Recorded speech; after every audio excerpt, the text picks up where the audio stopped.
Perhaps, but there is one man whose prophetic and predictive talents continue to baffle even the most hard-nosed skeptics.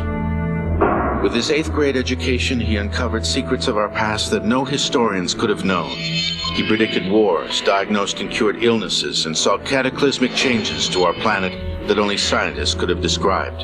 And he did it all in his sleep. A man named Edgar Cayce had the amazing ability to put himself in a trance and provide individuals with detailed information about virtually anything they asked about the present, the past, or the future. Edgar Cayce is probably the most profoundly important clairvoyant of all time. He was clearly the most gifted psychic of the 20th century. He predicted the Second World War, the deaths of presidents, the future of medicine, and diagnosed illnesses in his sleep. His psychic readings, 14,306 of them, are all archived and cataloged at the Association for Research and Enlightenment in Virginia Beach, Virginia. They remain the most massive collection of psychic material collected from a single source. Edgar Cayce didn't give 10, 20, 500 readings in his career. He gave 14,000. Think of a Las Vegas stage performer having to come up with a different routine twice a day, every day for 45 years. It's just not possible. Edgar Cayce gave readings about many, many different subjects. Nostradamus wasn't quite as eclectic. But like Nostradamus, Cayce was very sought after in his lifetime, and like his French counterpart, he also remained humble about his ability. Both of them were men who were deeply committed to a life of compassion and service to others. Both were very interested in health and healing. Nostradamus was a physician. Edgar Cayce was an intuitive diagnostic physician of sorts. Edgar Cayce and Nostradamus both started as healers, but later became more famous as prophets. Cayce was about to discover new, amazing abilities. His spine-chilling visions were about to turn him into the greatest prophet of the 20th century. Spectacular earth-change predictions. Something that would be catastrophic, probably even beyond what we could imagine. Nostradamus to the Mayas. Prophets and prophetic traditions the world over warn of cataclysmic earth changes that will soon be upon us.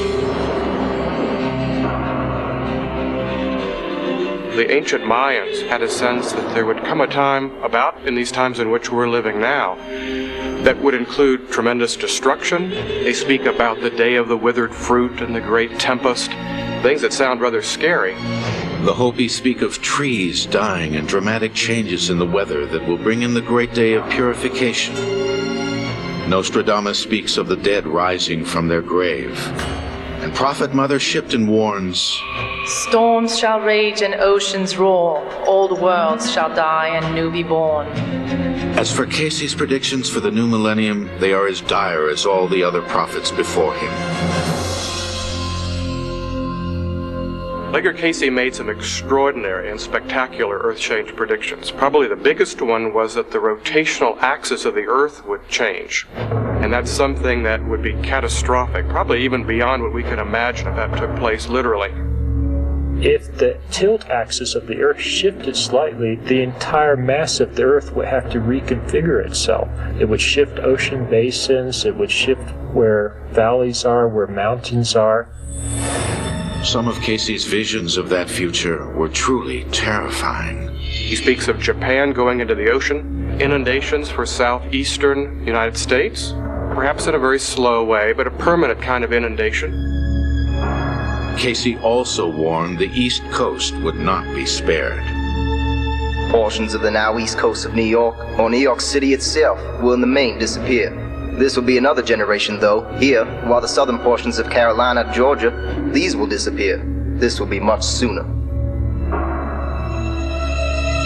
He also suggests that Europe would change either geologically or climatologically in the twinkling of an eye.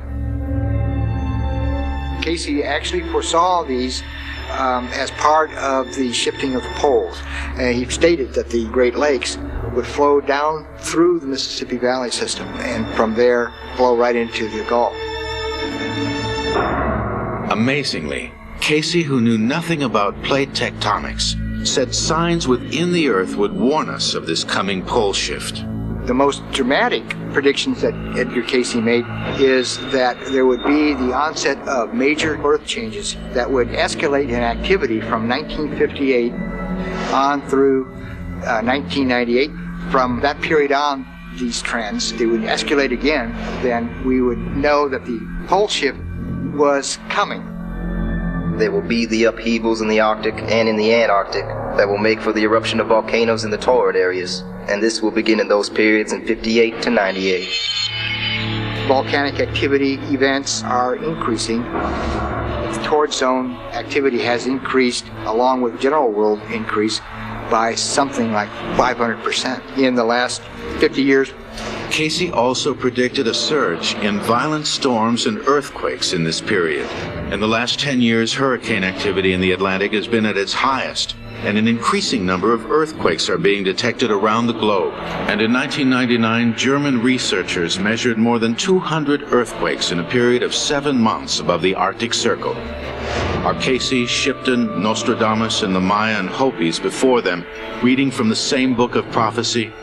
People from different cultures seem to have been able to tune into a kind of universal mind. That same level that Nostradamus and Edgar Cayce seem to have been able to tune into also. Is the world as we know it about to end? Some disaster with our skies, with our crops, with our rising oceans, they all can basically agree on that. They may emphasize one aspect more than others, but they all share the fact that we are entering a period of evolutionary crisis. So many different prophetic traditions have talked about times of destruction, times of dire cataclysm, death, devastation. More than anything, those predictions are a wake-up call for all of us, as individuals, as a nation, as a world, to look at our relationship to the earth, to nature, and to our relationship with each other. As dire as his Earth prophecies appear, Cayce believed in living in the present. He also believed, like Nostradamus and other prophets before him, that we have a hand in how the future will unfold.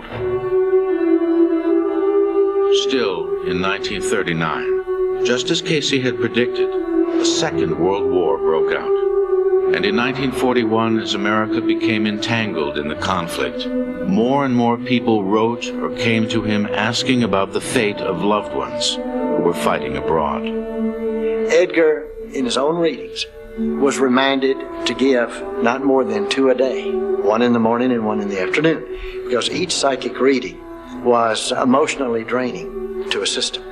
Well, Edgar Cayce could not say no to people, and that ultimately brought his downfall, because by the summer of 1944, he was giving 7 and 8 readings a day.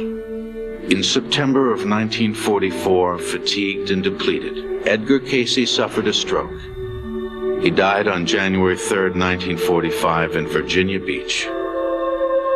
He's buried in his hometown of Hopkinsville, Kentucky.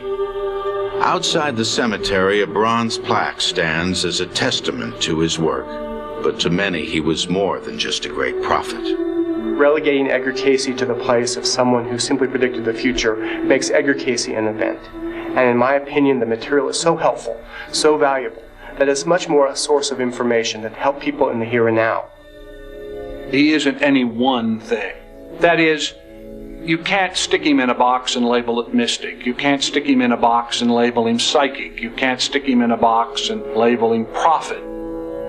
At the end of the day, Edgar Cayce's readings are not about whether he was right or wrong about Egyptian or Atlantean history, or whether there even was that kind of history.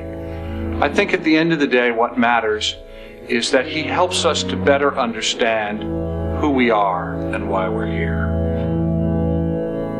Today, the Cayce materials continue to provide insights into most every subject under the sun. Whatever he did and however he did it, Cayce, like all the great seers before him, left behind a vision of what our future could be. Whether that future unfolds remains to be seen.